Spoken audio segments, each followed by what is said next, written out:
ఎందుకు కోతి పనులు చేస్తావు ఊకే అని తిట్టినా గూడా, ఒగాల గుళ్ళ కాడ కోతులు కానొస్తే అవిటికి అరటి పండ్లో, కొబ్బరి చిప్పనో ఇస్తాం.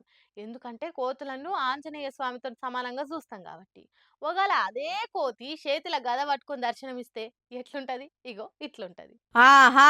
ఏమన్నా దర్శనమిస్తుందా? సాక్షాత్తు ఆ అంజన్న తాననే కూసుందిగా.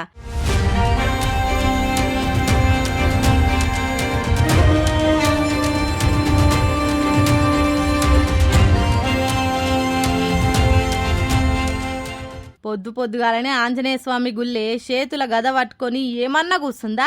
మామూలుగా కోతులు కొండంగలు కానొస్తేనే అవిటికి ఏదో ఒకటి ఇస్తాం. అసొంటిదా అంజన్న స్వామి గుళ్ళనే గిట్ల పంచె కట్టుకొని నొసలకు బొట్టు చేతుల గద పట్టుకొని దర్శనమిస్తే ఎట్లుంటది జోరు? ఆ హనుమంతుడే మనల్ని దీవించనీకే వచ్చిండు. పాన్రి పాన్రి అనుకుంటా జాతరకు వచ్చినట్టే వచ్చి చూసిపోతుర్రు. అంతమందిని ఒక్కపారే చూసేసరికి ఏమన్నా అంటారేమో అన్న భయం ఆ కోతి కళ్ళల్లా ఎట్లా గానొస్తుందో గదా. ఆ దేవుని సృష్టిలా ఇదొక వింత అద్భుతం. జై శ్రీరామ్, జై హనుమాన్, జై బజరంగ్ బలి అని కామెంట్లు చేసుకుంటా మస్తు మురుస్తుర్రు ఈ వీడియో చూసిన వాళ్ళంతా.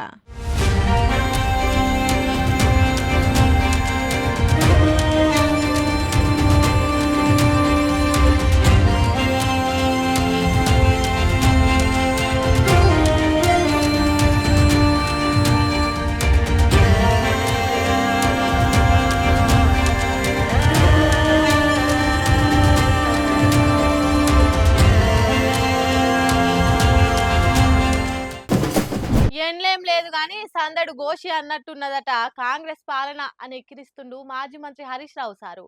ఏడాది పాలనలా ఒక్కలు కూడా సక్క ఉందంటలేరు. ఏమిటికయ్యా విజయోత్సవాలు అందరిని ముంచినందుక అని ముఖ్యమంత్రి సార్కు సురుకులు పెడుతుండు సారు.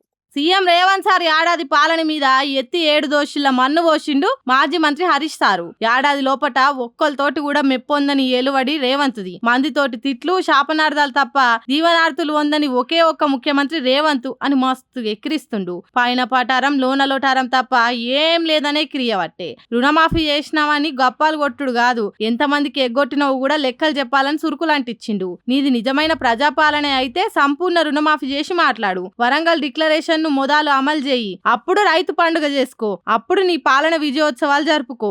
ఎవ్వల్ని ఉద్ధరించినవని విజయోత్సవాలు చేస్తున్నవని దుమ్మెత్తి పోసిండు. మా 10 ఏళ్ల పాలనలా 11 విడతలల్లా 72,815 కోట్ల రైతు బంధు ఇచ్చినాం.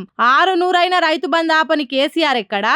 ఏడాదికే చేతులెత్తేసిన నువ్వెక్కడా? కేసీఆర్ పేరు వాళ్ళకి అర్హత ఉన్నదా నీకు? ఓట్లకు ముందుగాల రైతు బంధు కోసం 7,200 కోట్లు సిద్ధం చేసి ఖాతాలలో వేస్తందుకు ఎన్నికల కమిషన్ పర్మిషన్ కూడా తీసుకున్నాం. రైతుల ఖాతాలలో రైతు బంధు పడితే నీ డబ్బాల ఎక్కడ ఓట్లు పడవన్న భయంతోటి దుర్మార్గంగా ఈసీకి ఫిర్యాదు చేసి ఆపింది నువ్వు కాదా రేవంత్ అని గట్టిగా సోట్లు పెట్టిండు. మేము మంచి ఆర్థిక వృద్ధితో రాష్ట్రాన్ని అప్పగిస్తే నీ చేతగాని పాలనతోటి అప్పుల పాలు చేసినావు. పైసా ఉట్టిచ్చే తెలివి లేక నోటికొచ్చింది వాగుతున్నావు. మీ చేతగాంతనాన్ని జనాలు ఏడదిట్టుకుంటారో అని ప్రతిపక్షం మీద బద్నాం మోపుతున్నావు. ఇంతకంటే దిగజారుడుతనం ఇంకేముంటది అనుకుంటా తిట్ల జడివాన గురిపించిండు సారు.